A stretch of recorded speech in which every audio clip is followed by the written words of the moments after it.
wanna be the best in the game, invest in my name, check no restraints, I'm obsessed with the pain. I ingest, I retain, assess and I change, possessed by the thought I'll be free one day from society's restraints. Money, clout and fame, mud, disease, a plague. We all love to hate, have to play the game, have to make a name. All our insecurities are on display. This is war with the enemy, think that it was meant to be. Living in a time where disease is on every screen. I won't let them fester me, I know most are festering. Negativity is a plague for the mentally weak.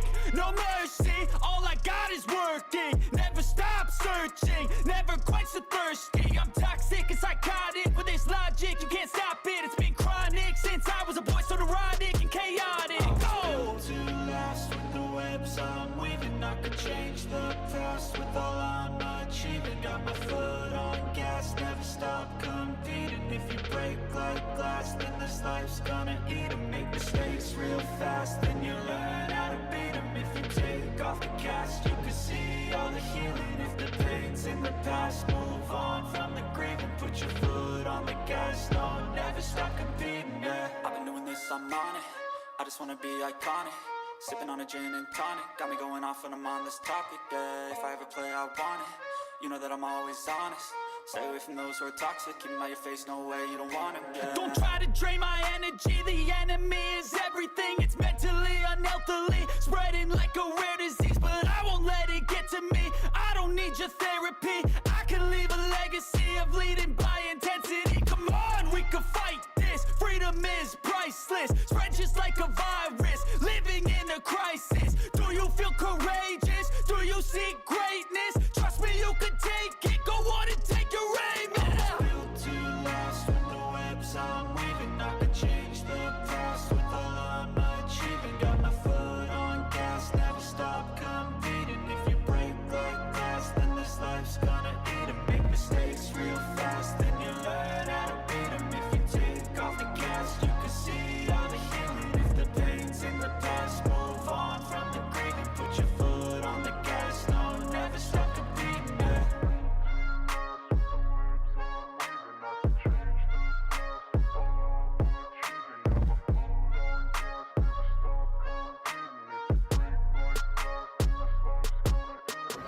It's your boy Miguel Z with the Value of Wrestling New Japan Rebound Podcast. I've got a guest for you folks at StocktonCon. What up, everybody? AJ Kirsch here, the voice and the host of StocktonCon. The Value of Wrestling is awesome, so subscribe on YouTube. Scan the QR code right here, now. Subscribe, check it out. There we go. You'll be glad you did. Thank you, brother. Yeah, that boy. Hey, man, shout out the Value of Wrestling. I'm right here with the Big O's, San Jose. We gonna shut the shit down. Love and respect, though, right? Value of Wrestling. Hello. Man, thank you, brother. Oh, ladies and gentlemen, we're back. And trying is not good enough.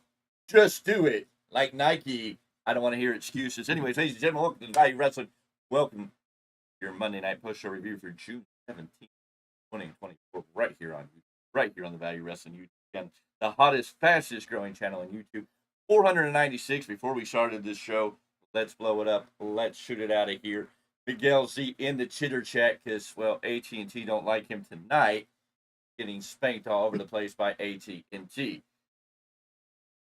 Yeah, well, your excuses are excuses that are getting to become old stories.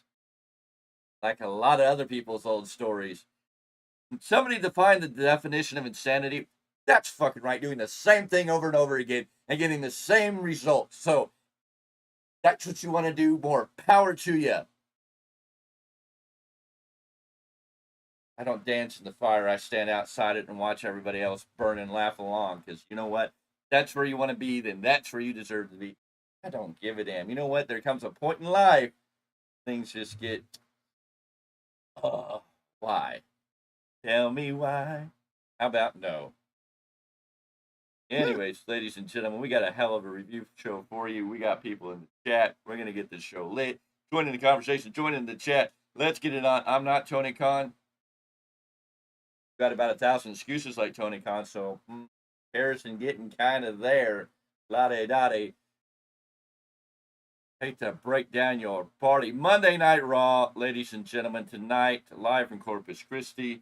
Fallout from Clash at the Castle. We got to review all the stuff that went down on Clash at the Castle. And we got to start off hot and heavy Because we heard some old familiar music we hadn't heard in a hot minute, at least not since WrestleMania XL or 40 or whatever you want to call it. But yes, burn it down. Dun, dun, dun, dun, dun. Yes, ladies and gentlemen, Seth Rollins is back. Seth Rollins gets a nice welcome back chants and a sing along. He's wearing what they're calling his Undertaker white hat. I guess he stole Shawn Michaels' WrestleMania 25 hat. But he's missed us. He wants to cut to the chase. It's interesting because to me, I was looking at his outfit and I'm thinking, why did he raid the closet of Armando Estrada? You know, the guy who married I could Umaga? get that. Yeah, I could get that. I was also I was looking at more of Shawn Michaels WrestleMania 25 get up there. But anyways, he cuts to the chase after 2 minutes and says he's back for one reason. He's done it all, but he's gotten into the business not to be one of the best, but to be the greatest of all time, to be greater than Ric Flair. Woo! To be better than Bret the Hitman Hart, to be better than the Heartbreak Kid. Shawn Michaels, just to name a few of the Mount Rushmores that deserve to be up there. Hulk Hogan, The Undertaker, whatever name you want to insert there. He didn't mention any names. He just wanted to say that he was going to be the greatest. And he can't do that without getting a title. So he looks up at the sky, and two briefcases are hanging over his head. Seth brings up how close it is in time. Seth knows how to climb a ladder. He's familiar with the contract, and he figures it's the fastest way to get him back into the mix. This would have been a great way to go, but Damian Priest comes out and cuts him off. Priest says he isn't being sarcastic. He welcomes Seth back. It's good to have him back. Sincerely, Priest wants to tell him that he wanted to cash in on Seth. Out of respect, Priest wanted to beat Seth. It didn't happen, but he feels like he's doing okay. He needs to inform Seth, though, that this is no longer Monday Night Rollins. Seth chuckles for a bit, cuts him some slack. Says Priest has had a rough week and almost lost a leg. Thank God Priest didn't really seriously injure that leg. It looks like he's going to be okay. He wasn't limping today. Good to see him going and out there on the show. Thank goodness for all that. He likes where he's coming from, almost respects that Priest may not know this, but they are a lot alike. Both made names in groups. Both won Money in the Bank. Waited a long time to cash it in, but when they did, they made their mark. They both won their first titles at Mania. There's a difference, though. The fact is that at some point, Seth grew a set. He wants to be the greatest of all time, so at some point, he needed to stand on his own 2 feet. So what kind of champion does Priest want to be? Will he just be a footnote in history? Let's not forget when Seth first won the title, Priest was his first challenger. Seth beat him. Times have changed. His best people thought he'd relinquish the title. People thought he would relinquish the title after the injury last night. He actually brings it up. Very interesting. Great way to read on to the internet rumors and storylines that were going on out there. Seth is no longer better than him. His legacy, it's his legacy. It's his reigns. Don't worry about him. How about a Money in the Bank? How about at Money in the Bank? Priest versus Rollins for the title. Seth wonders if the trap. Priest says no. This is between them. Yes or no. One is shot. Seth accepts, and it's booked. And as Seth Rollins leaves, he reminds us it will always, forever, and ever be Monday Night Rollins. But it's booked. It's down. Money in the Bank. We didn't know how they were going to fill in the gap here, but we're going to get Seth Rollins versus Damian Priest. Could Seth Rollins win back the title and go in to face off against Gunther at SummerSlam? Will Priest beat Seth Rollins? How are they going to get out of this predicament? This is going to be a good one. It's going to be interesting how they play the cards on a Seth Rollins, Damian Priest world title match at Money in the Bank. Overall, I love the opening segment. This got me fired up for a really great Raw. It was really exciting. Overall, good solid show, but a great way to start it. Go ahead, sir. I'm calling it now. Obviously, I don't have any insider information, and I'm not the booker, but I believe that Damian Priest is going to go over Seth Rollins at Money in the Bank. Yes. I believe they're going to try to make Damian Priest as strong as they can before he drops that title to Gunther. My only question is this, and I was a little confused tonight. I thought they had a perfect opportunity, but maybe they'll recap and we'll get into that. But I do feel Priest will get through Rollins somehow. I don't know if it'll necessarily be clean. It does sort of need to be clean. He didn't really beat Drew the way he should have, but I don't know.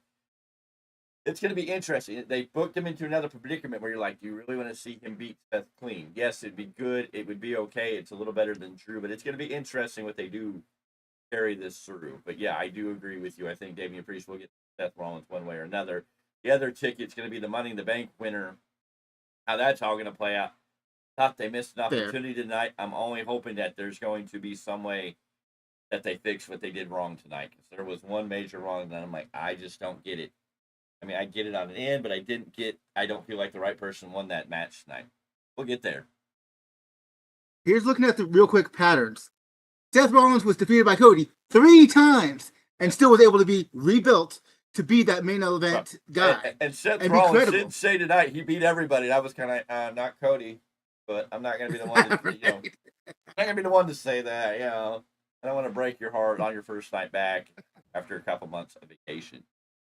Anyways, Pierce is backstage doing his thing. In comes Chad Gable in the Alpha Academy to tell Pierce that he's in an intellect, and after berating his team, he wants a rematch. Pierce says understanding but frustrating since he doesn't deserve it. He has to go to the back of the line. Gable's pissed off that he's going to go back to the back of the line. Gable says, okay, fine, I'll prove it. Give me somebody. Pierce says, I have the perfect guy. Anyways, Chad Gable comes out, and he gets to take on Braun Strowman. And what was a typical Braun Strowman match here? Braun sends Gable into the ring. Gable attacks the legs again and again. He hits the ropes. Braun is up with a hell of a power slam for a pin. Gable takes a loss. 1, 2, 3. Not anything special here. It was a Braun Strowman match. It was not a straight up squash match. I mean, Chad Gable did try to show some stuff, but really it was more, again, this match was more about what was coming after than what the match purpose was. The match purpose was to just, Chad Gable's having a hard time winning. And I think this is where we're going to get that hard reset. Chad Gable is going to have to figure out what he needs to change so he can win again. I don't think he's dead. People are going to come out and go, oh, they're burying Chad Gable. Chad Gable's dead, and he re-signed with the company. He's an idiot. No, Chad Gable's in a very, very good storyline. And the way everything got twisted by the end of the night, if you don't want to see Chad Gable possibly win that Money in the Bank briefcase, then I don't know who you are, because Chad Gable would be one of the top guys. I would say that might be the guy to win that Money in the briefcase. Now, does he cash in and win? I don't know. That'll have to be another story. But he's one of my odd-on favorites. Get in if he gets in. He is doing it next week against Braun Strowman and Bronson Reed, but they're stacking the odds. But I think Chad Gable comes out with the win. I think Chad Gable made me the favorite. There was one other person. I don't know if they'll still let this person get in. We'll talk about that in a second. But Chad Gable is one of those people I'd like. I think he should get the Money in the Bank briefcase. Now, will you pull an Austin Theory and cash in for the Intercontinental title? They may do that. I don't think so. But I think it's the perfect way for Chad Gable to re-switch focus. Maybe it's not about the Intercontinental title. Maybe it's him going for that world title. Maybe he cashes in on a winning Gunther. Maybe Chad Gable wins the title at SummerSlam by cashing in at SummerSlam. Then we get Chad Gable and Gunther at Bash at Berlin. Who knows? A lot of thoughts there, but I kind of got excited when we got to the point. And of course, that came a little bit later. But after this match, Gable demanded the Academy in the ring. He shoot out Tozawa, slapped Tozawa, knocked Tozawa down. Maxine kind of stood in front of him and then pushed Maxine. He took her crutch and threw it. Eventually, Otis got pissed off and shoved Gable finally, and they left Gable in the ring all alone as they head up the ramps, back at him like he is the bully. The big factor was Braun Strowman was calling him the bully, and he kept telling the Alpha Academy, you don't need him, he's a bully, I don't like bullies. And so a lot of good stuff here. But the aftermath of the ending of what is this version of Alpha Academy, Chad Gable, I think it's still him aligning with the Creeds and coming back as a surprise. And it could be the Creeds that help him win the Money in the Bank. They could help him win next week against the two big men. I think we're going to see some stuff. Don't give up on Chad Gable yet. I think they're telling a beautiful story here.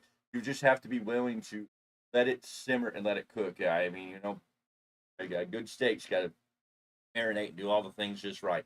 We're getting there. I think Gable's time is coming. This Triple H just knows how to tease it. Yes, he's lost 5 Intercontinental title matches. They made that very apparent tonight. They are telling you, yes, he's lost a lot of matches. He just can't seem to do it. But when he does it, payoff is going to be. All right, though, but see if you can make this make sense. The fact that, now granted, it wasn't like it was a qualifying match or anything, but the fact that Chad Gable lost to Braun Strowman tonight, why is he put into that 3-man, the triangle match, if you will, to get into the Money in the Bank ladder match? Well, Braun Like, Strowman. you already lost against Strowman. Why is he getting this opportunity? That's a little hard. I mean, you're trying to look for some reason there, other than the fact that he's like, he proclaimed he should be in it. So, I mean, for him to go and I would say he probably went in Pierce's office in storyline and said, I want to be Money in the Bank. And Pierce's like, okay, you can have Braun Strowman and Bronson Reed. Again, look who he's having to go in there against. The odds are stacked against him. It's, they're stacking the odds against this heel. It's going to be interesting. I think he does come out winning. Well, I mean, 2 out of the 3 are heels, but okay. Well, they're stacking the deck against what this would normally feel like a babyface, where they're stacking the big guys against the one little guy. Right. But right. I think we may see Chad Gable come out with the win there. When you have the 2 big boys who might do something, and this may be where the Creeds come into play to help the distraction. He may, we haven't seen much of the Creeds recently, but we know there's been chitter chatter between Chad Gable and the Creeds in the past. I hope that comes through. Mm-hmm. Anyways, we get the replay of last week with Liv trying to hand her hotel key to Dom. Pat goes over the fact that Finn Balor took the key. And Finn says he did it to, and then we go in the back, and Damian Priest asks, so Michael Cole and Pat McAfee show us the video from last week when they were all around the table and the key disappeared for a second time, and they showed that Finn Balor grabbed the key. So we go back, and here's Damian Priest, and he's confronting Finn Balor about, why'd you take the key? Balor's like, because I was protecting Dom. I was trying to get rid of it. Dominic's upset now because his cowboy vest is missing. Carlito says he's probably left it with Liv, haha, in the joking way that Carlito does. Priest tells him to get ready for their match, and they all leave except Finn. Priest asks Finn if he's spoken to Rhea, and Finn's like, oh, hell no, I'm not getting up in that mess. I ain't touching that. Exactly. And then, they had the conversation about Finn being in the Money in the Bank match tonight, the qualifying match with Jey Uso and Rey Mysterio. And Priest asked Finn, if you win it, are you going to cash in against me, basically? Or Finn's like, yeah, I'm going to cash in for the title against Cody Rhodes. Ha, ha, ha. Continuing the tension between Priest and Finn Balor. Finn Balor, maybe he's the one that's going to align with Liv. All said and done. We could have an interesting scenario where it was what was it? Trish. It was Trish, Christian, and Chris Jericho, and that weird dynamic we had going on for a while. Anyways, up next we have the first women's triple threat qualifying match for Money in the Bank: Io Sky versus Kiana James versus Selena Vega.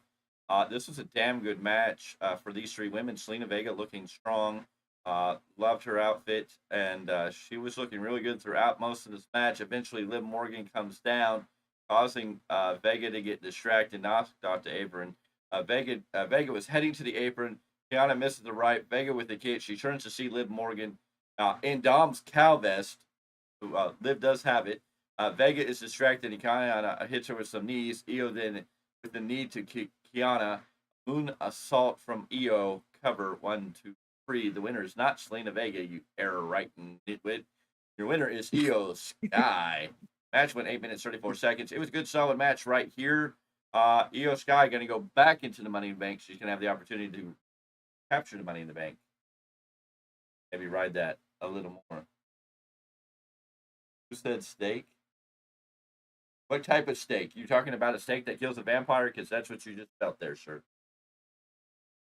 You want steak or steak? Get it right. I'm not even the grammar Nazi around here. Anywho. If you know, you know. Anyways, a good play there. Your thoughts on this match? Why do you want both? What the hell?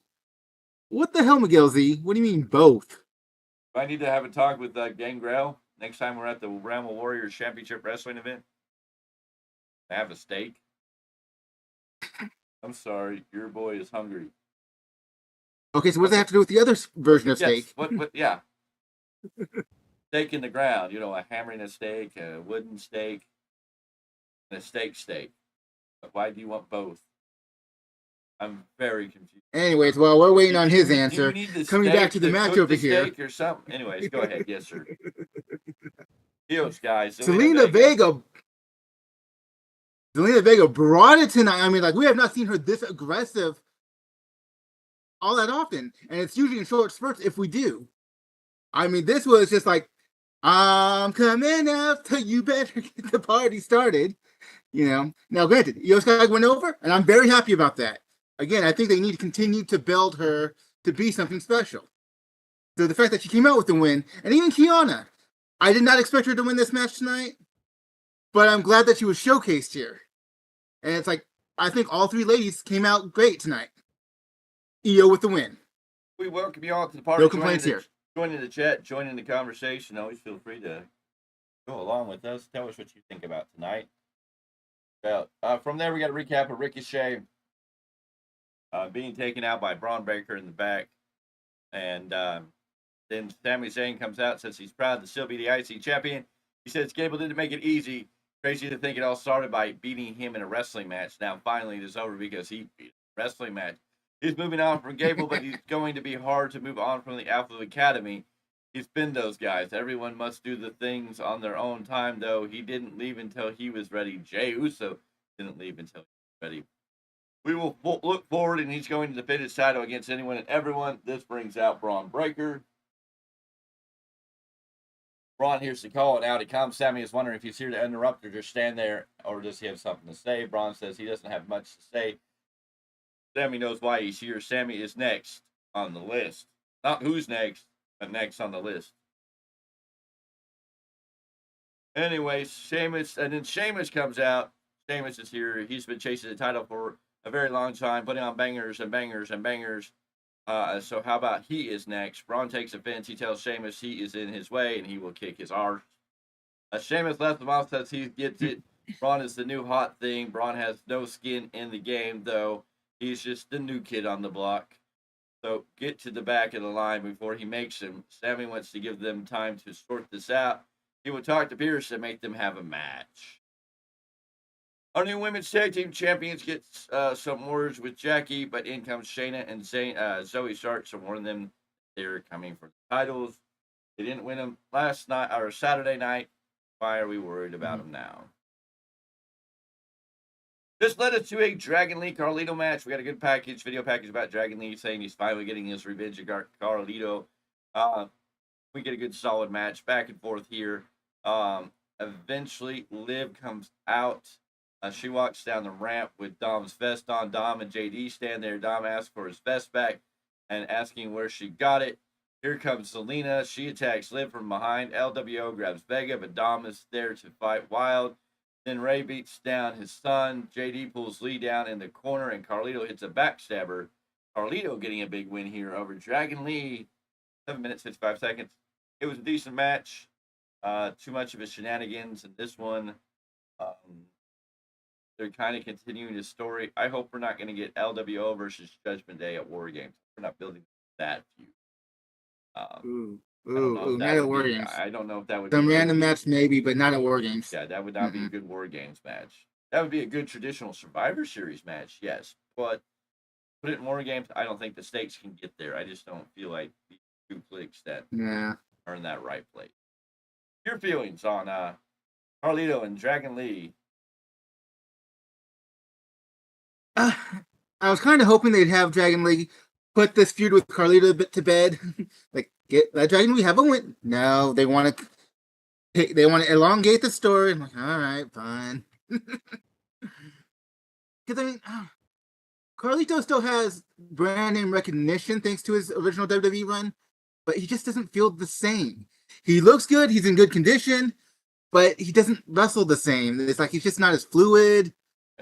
Maybe that's because he's, muscle heavy, but not limber. I don't know. But just Carlito doesn't do it for me anymore. He's okay with the laughs. He's okay with the shenanigans. But that's kind of where he's at this point in his career for me.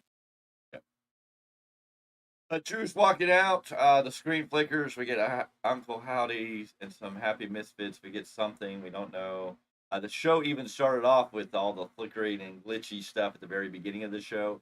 You had to wonder if it was like at first it was like, is there something wrong with my feed? No, okay, actually it's part of the show. They were glitching it.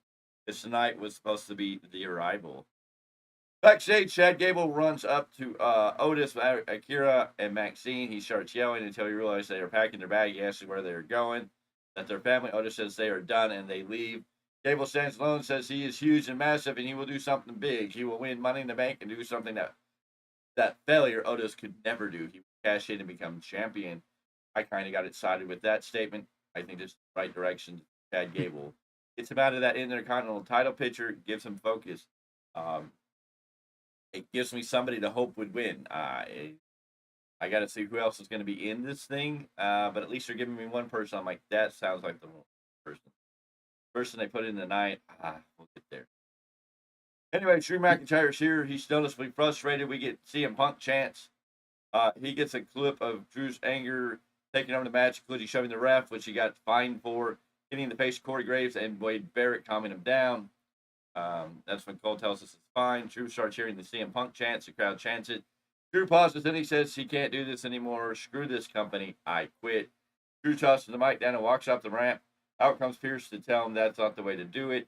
He goes in the back after a break. We see him talking to Triple H in the Gorilla. Drew is serious. He heard that what Triple H said at the press conference, how he loves Punk. He's done. Drew walks away. Pierce follows, trying to talk sense into him.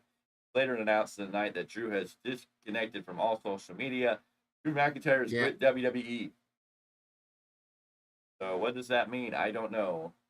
We heard he signed a big, massive contract recently.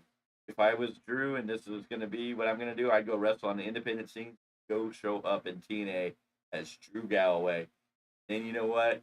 You have Punk go to TNA going, oh, he quit? He doesn't want to be here? Well, I'll go make him quit TNA. Wherever he goes, I'm going to make him quit. And this should be the running thing for Punk, that he's just going to stalk Drew until Drew comes back and faces him, hopefully at SummerSlam. I think you have enough time. You have a little over a month that you could really kind of let that simmer. I don't need, I don't need Drew in TNA forever, but it could be very interesting if he showed up on TNA TV for the fun. And that's Drew Galloway. Yeah. Now, if they really wanted to extend this out and not have that match at SummerSlam, which would kind of suck, because I think that's the place they need to do it, I guess they could really draw it out and have Drew wrestle at independent shows, show on TNA, like he's gone back to TNA and wrestling. Have him go to the next big pay-per-view for TNA. He's going to wrestle maybe he's going to wrestle Moose for the TNA title. CM Punk shows up and screws him out of winning that title. I mean, but it would work. It would be so pretty. It would be so good. You know what I'm saying? It would work into everything. Yeah. Rebound is in the mail, Mr. Clarke. The rebound is in the mail. Yeah, I've already gave him a thumbs up. There you go. So, Drew McIntyre quits. Your thoughts? See how it plays out. Like, you can't say, hey, this guy just, resigned recently, and then on TV say, oh, yeah, I quit. Right. Like, that doesn't say storyline. What if he should on AEW? Now, that would be a shocker. What if he went to AEW, got a challenge, Will Ospreay, and then CM Punk showed up on AEW and screwed him out of winning the title against Will Ospreay? Wouldn't that blow the minds of the AEW nitwits? Punk's back, oh God. Tony Khan would probably stand in the corner scared to death.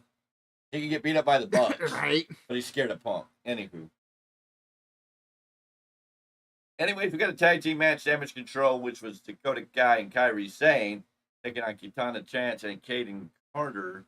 In the ring, Kai and Sane grab the head of Carter until Kai sees Lyra. Lyra comes down.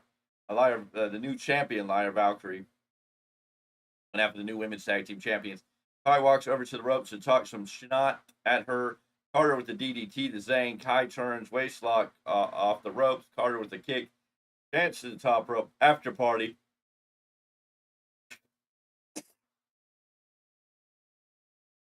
I see. Number 1, 2, 3. Aiden Carter and Katana Chance get a win here. Under 3 minutes, but they get a win. Decent match. But, I mean, a lot of shenanigans going on tonight. A lot of interference, whether it be Liv, whether it be somebody else. The point really was more storyline driven, because you know, Yo is going to be pissed. Yeah. That damage control lost again. Which led us to the backstage I think that was the segment. real point. And also to get a win for Katana and Kaden, Yes. obviously. And we went backstage where Io Give warns them a little bit of credibility. Where Io warns Kai and saying that damage control has to change, or she will change things now. From there, we got the Braun Breaker Sheamus match. Decent match. Sheamus, I don't know. At one point, Braun Breaker jumped from the ring to Sheamus with a clothesline over the announce table. Cole said Sheamus may be dead. Braun to the apron. Sheamus grabs him, beats his chest. Braun falls on his face and rolls in the ring. Sheamus is in the corner. He's getting ready for the bro kick, but here is Kaiser out of nowhere to grab him by the leg. He pulls Sheamus out of the ring. Match is thrown out because of the interference by Kaiser. Sheamus attacks Kaiser around the ring, but here comes Braun with a spear. Refs and producer force Braun to the back. Kaiser waits in the crowd, then attacks. He grabs legs and kicks, and out of nowhere, this is where the really good spear came. Braun Breaker speared the living snot out of Ludwig Kaiser. Now, the match was disappointing. Braun was getting handled pretty good by Sheamus there, and I'm like, I love Sheamus, but this should have been a Braun Breaker steamroller match again. I mean, if you want Braun Breaker to feel like he is, I know in NXT he was really good, and I know people watch NXT not translating over to the main roster. They just are not getting him in that fifth gear, that gear of just pure dominance where he should. I'm sorry, he should have ran through Sheamus. I mean, he should have maybe. I know I love Sheamus, but you're building this new babyface. You just had him take out Ricochet. I can let Sheamus have some offense, but I just don't feel this helped Braun Breaker feel that big of a threat. Now, it speared the snot out of Ludwig, which was beautiful. But other than that, I'm just like, I don't feel this match went in the right direction.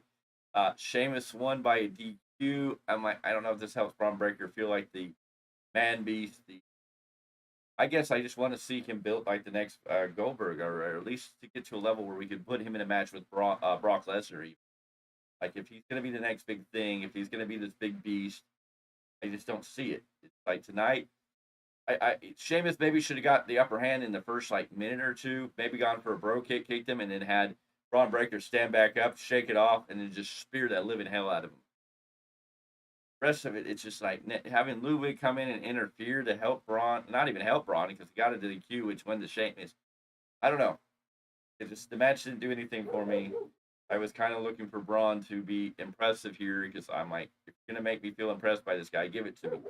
Tonight, I'm like, I just don't. Not impressed by Braun Breaker. I'll give him credit on that spear to Ludwig. I feel like you and I would agree that Braun Breaker should have finished strong. But when you have someone with the credibility of Sheamus, you can't just have a squash match, with him. No, I know you don't want a complete squash match. I also felt it was a little early for him facing Sheamus. I'm like, I agree with that too. He needs to go through a whole bunch of people and squash. Somebody like Sheamus should have been like Goldberg when he fought Regal. Regal was the first real test that gave Goldberg some testing. That's where we should have seen Sheamus and Braun Breaker. But it's like, it seems very early in what they're doing with Breaker for Sheamus. I'm like, and that's what I thought. I thought they were going to let Braun just kind of manhandle Sheamus to make him look like a badass, and they didn't. And I was kind of like, okay. I get you don't want to hurt Sheamus because he's just coming back, but I feel like in the end of this, you didn't do anything for anybody. Now, you could have made Ludwig Kaiser look like the star by beating down Sheamus, but then he got speared the snot out of him. So I'm like, I don't know. I mean, it was kind of an interesting visual.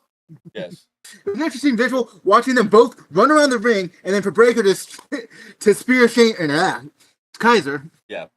No, it was just like, beyond that, I was like, what was the point? Yeah, what was the point of this match? Now, if this leads to them three as the final three for Raw for a Money in the Bank qualifying match, that may be what they're leading to.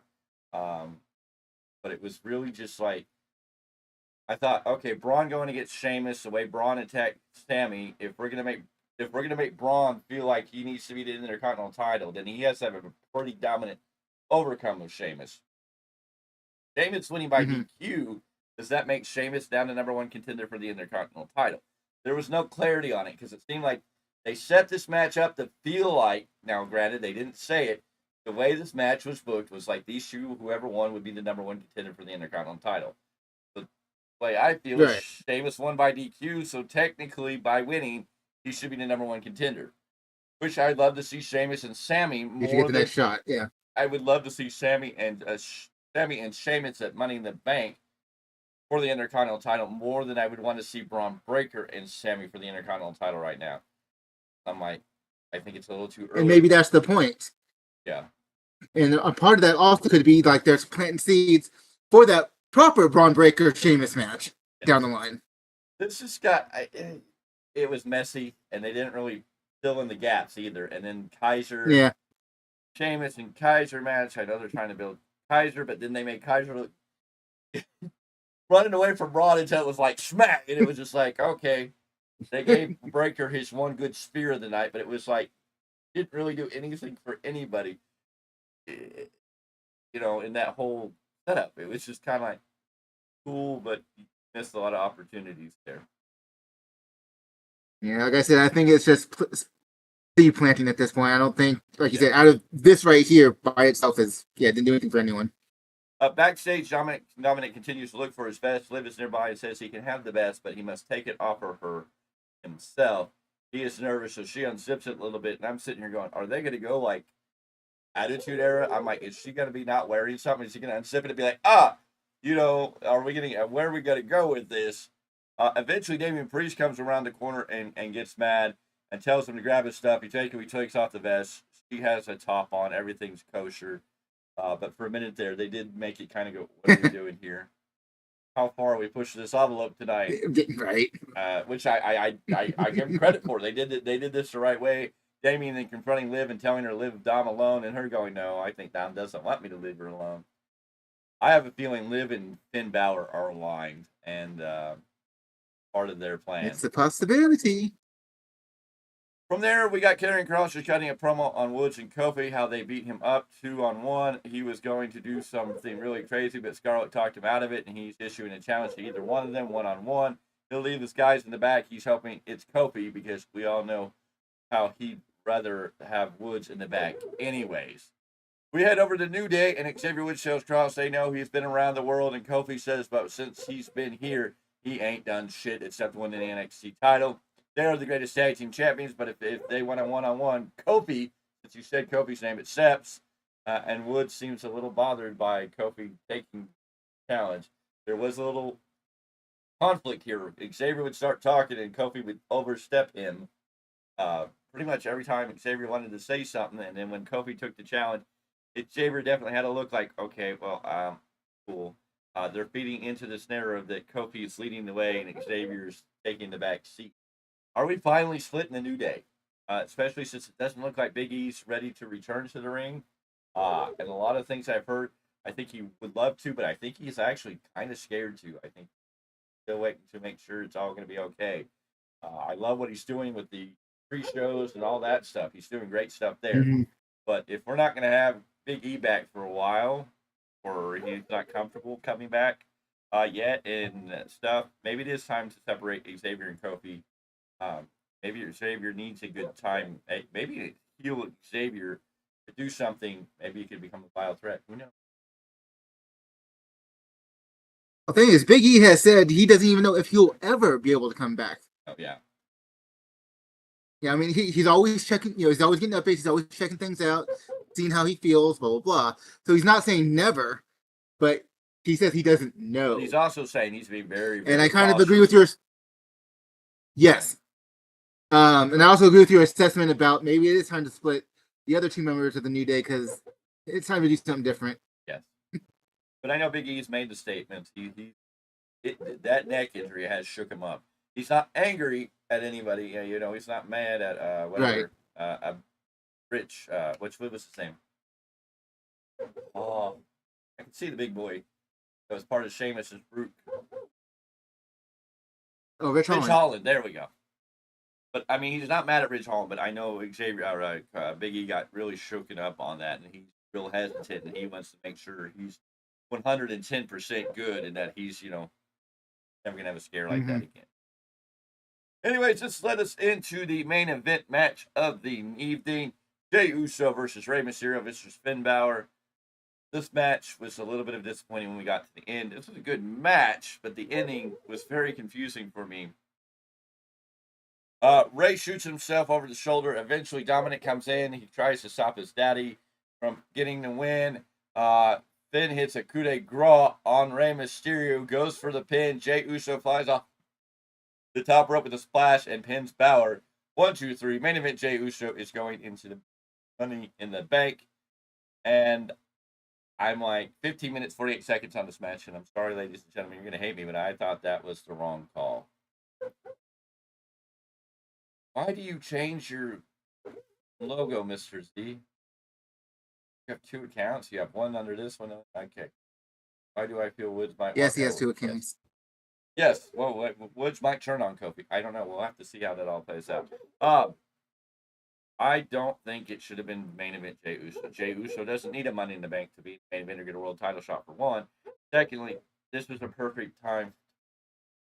Finn Balor in there.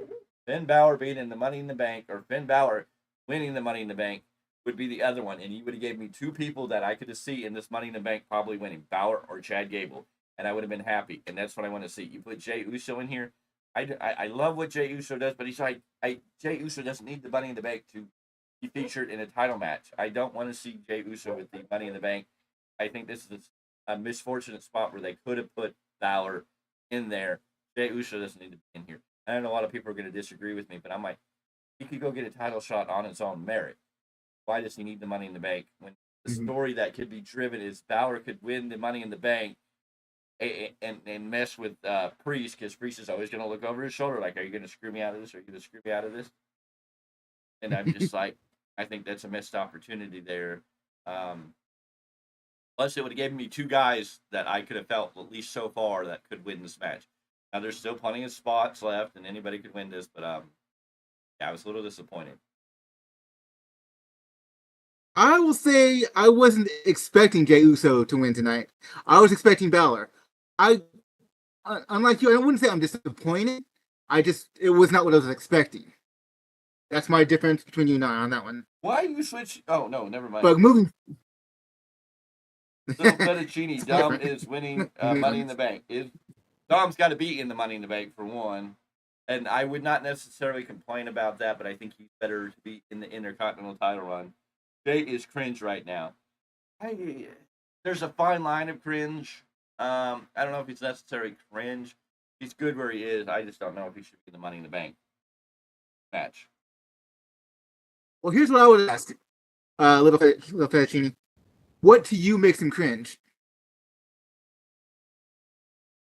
That's for Fettuccine. Demon Balor probably won't come back, and that's not even WWE. That's not even WWE's choice. That is more Finn Balor's kind of overdoing that, because it takes a lot to do that paint, and he kind of put that character away in an interview.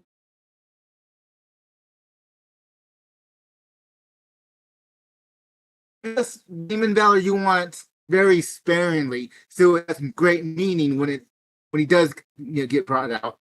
Yeah, but Balor pretty much said he probably wouldn't bring that character. But moving forward, as far as what we may or may not see at Money in the Bank with Jey Uso, all I can really say is we'll see what happens when we see what who fills the other slots. Yeah, I'm just not a fan of Jey being in there. Of course, after the match, Jey is celebrating when the lights go out and everybody lights up the Fireflies. The old music hits of Bray Wyatt. Door pops open. Lights go out. Somebody's crawling on the ground.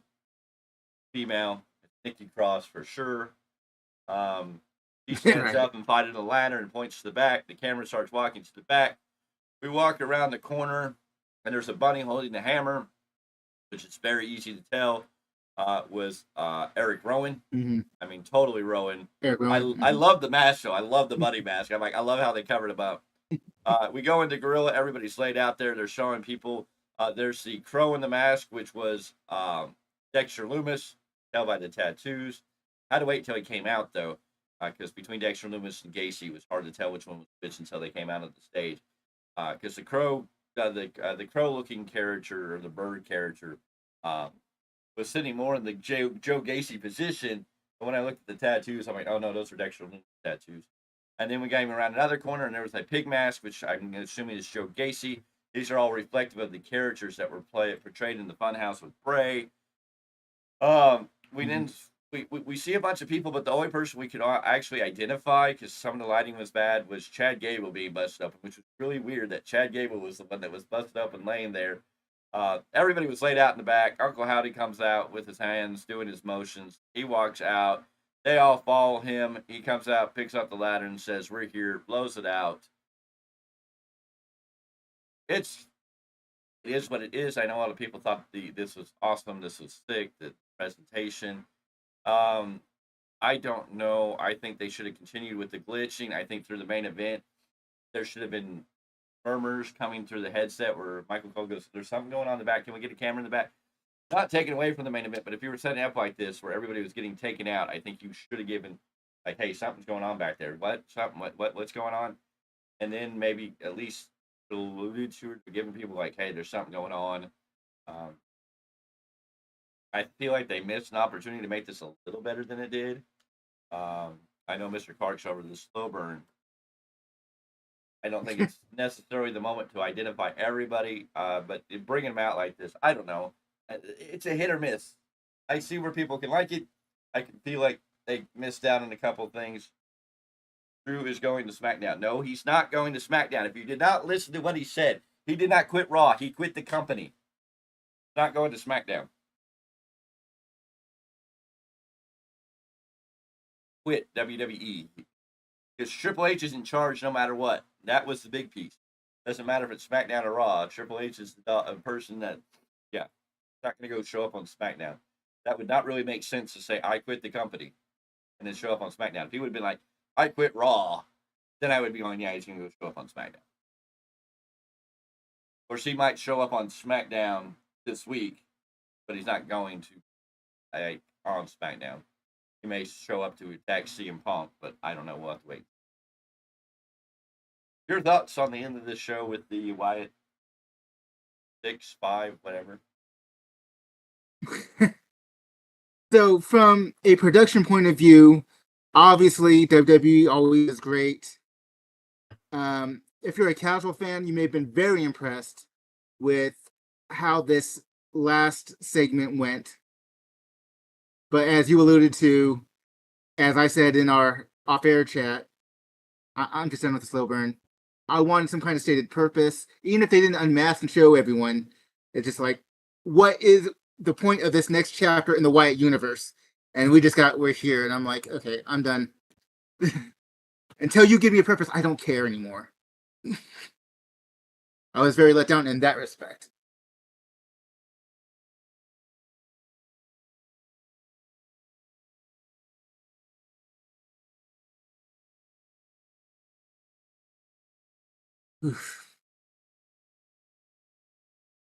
Anyways.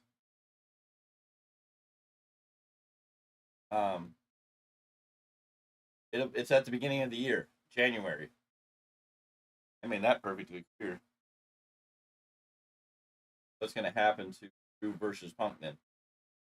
And we don't know. It happened at SummerSlam, which is my prediction. But we have to see what they do with the storyline. I think there's opportunities here to really stretch that storyline out if they want to. But we're going to have to wait. Anywho. I think that about covers it. Well, there's a whole lot else to cover. It's Monday Night Raw. Good show. And then we'll see what happens on SmackDown. Punk's going to be in Chicago. SmackDown's going to be in Chicago. Yes, January, the first Monday in January. That's when they signed up. That's why, because the TV rights deal with USA Network ends in October, and they extended from October to January with USA Network. So they'll be doing in those few months, and then they're starting Netflix the first Monday of January. Where's Gunther? Gunther's on SmackDown. Oh no, he's on Raw. Yeah, he's on Raw. He didn't need to be used tonight. He just wasn't on tonight, that's all. Because he's going to SummerSlam to face the world champion at SummerSlam. He wasn't needed tonight. There was no purpose for him to be there. Drive storylines because he's not next in line at the moment. That's how we got Seth Rollins versus Damon Priest. That's what we'll see. All right, ladies and gentlemen, we're going to get out of here. We're going to say goodnight. We're going to close the door and move forward. We'll see you on the next one. Say goodnight. Good night, everyone.